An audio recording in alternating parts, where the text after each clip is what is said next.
one of the other big questions that our publishers had at our recent board meeting is selling for online. It's a different way of thinking. It's more spatial. That was a big question they had. How do we do that? A lot of them, don't have a lot of money to add on people or resources. What are some ways that you guys have done that?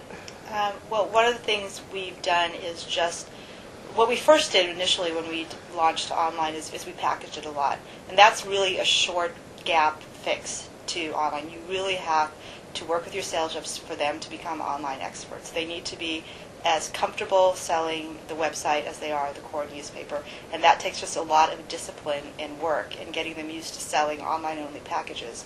We did hire a resource who was an online-only sales rep. He's our sales manager. And we kind of took a look at the type of accounts we had. And we said, who are the key accounts we have in the market that are a little bit more sophisticated, that should be branding beyond the newspaper and advertising beyond the newspaper, and how do we target those people first? And really having our online expert work with our sales reps, go on four-legged calls, train them to understand the value of the website and understand how to build creative for the website, because I think that sometimes tends to be even more of an issue, is that this rep goes out and sells this package, but then they don't know how to execute creative in a way that's going to work on the website. They're executing creative that works in the newspaper. And then being very diligent about going back to the client, setting expectations on results, and setting and reviewing those results with the client, and then changing the strategy as you go along to make sure that the results keep happening. So it's about discipline and making sure that you as a manager and a director are always asking, what's the online component? What's the online opportunity, and keeping it in the forefront. And also, I would add that it is managing the expectation of the customer. For instance, we meet with clients all the time who, like Dominique said, want to just take their print and put it online.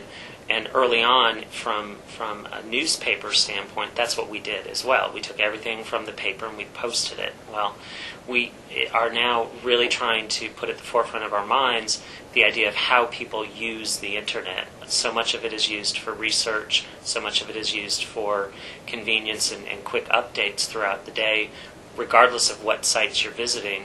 And we met recently with a hearing aid customer who had for many months, we sold them on the idea of running hearing aids, price and item, on the web, and they weren't getting any traffic at all. When we changed that message to be more about research-oriented, questions about hearing aid, how do you know when you have hearing loss, who are the places you should visit, they started to see a much better result. So it's really thinking about it.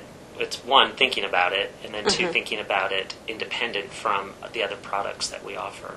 So did you, for that specific example, did you kind of change what the ad looked like and what the message was on the ad? Absolutely, yes. Okay. Absolutely. And we also changed the perception or the expectation of the customer, because we said, how do you use the internet? You find out that somebody has hearing loss, you go and you may go to a local or a national search engine and pull up any combination of what's going on with the diagnosis, and then you start to dig a little deeper, and so you find that you're spending a lot of time understanding this particular situation, whereas when you're researching when you're using it to research a product, people are using the web in a similar way.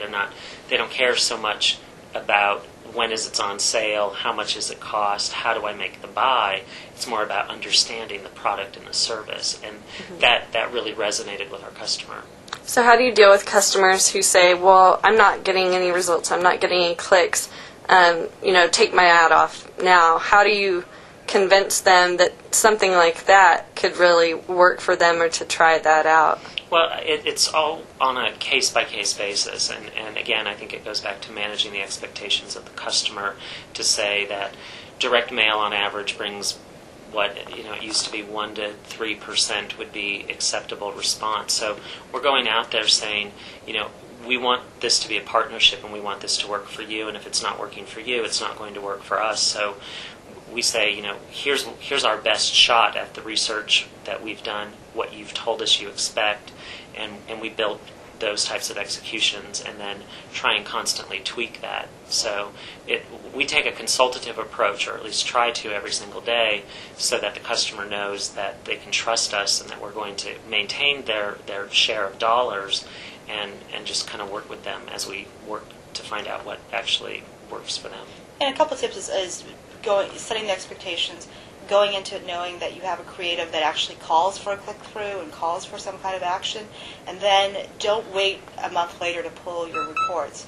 Pull your reports within the next week of the presentation going up or the campaign going up, because that's when you're going to see the highest click-through results, because as the ad stays online, there's going to be a natural decline in click-throughs. And then change the creative often so that people are seeing a brand new creative and they're not getting banner burnout of seeing that ad over and over again. Mm-hmm. So you really have to train your reps to be strategic about how the ads are delivering and how well they're working on the creative. It takes a much more consultative sale, which newspaper reps really aren't always good at. So it takes them. Yeah, that's one thing that we're certainly learning through this process, both in tough economic situation, but also in selling something that's a bit more sophisticated. That one, we need to improve our sales skills and our knowledge about the products and things that we offer.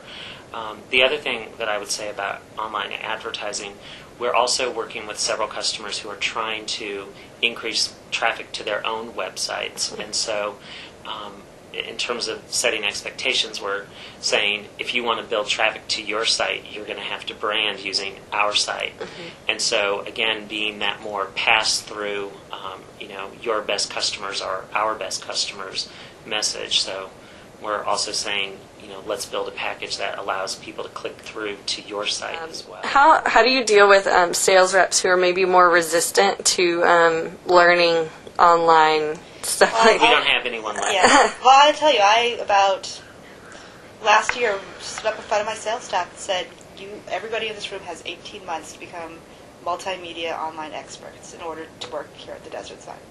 That is an expectation of the job, and so they are gold separately on online, and they are compensated for selling online. But there's also a repercussion if they don't sell online. You really have to make it a very strong expectation in your sales organization, and they need to understand that from the get-go, and your managers need to understand it, and they need to understand it's part of their compensation package and part of their responsibility to hit those online revenue We also goals. practice. I mean, we had, I think it was about 2 weeks where we had each rep come in individually and make a pitch to us. So, so that they're comfortable understanding that hits versus page views.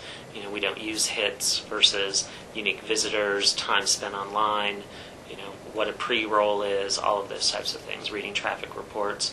For a while, we had people just emailing out traffic reports to their clients, and the clients would, say, well, those numbers are too low, I want to pull my ad by.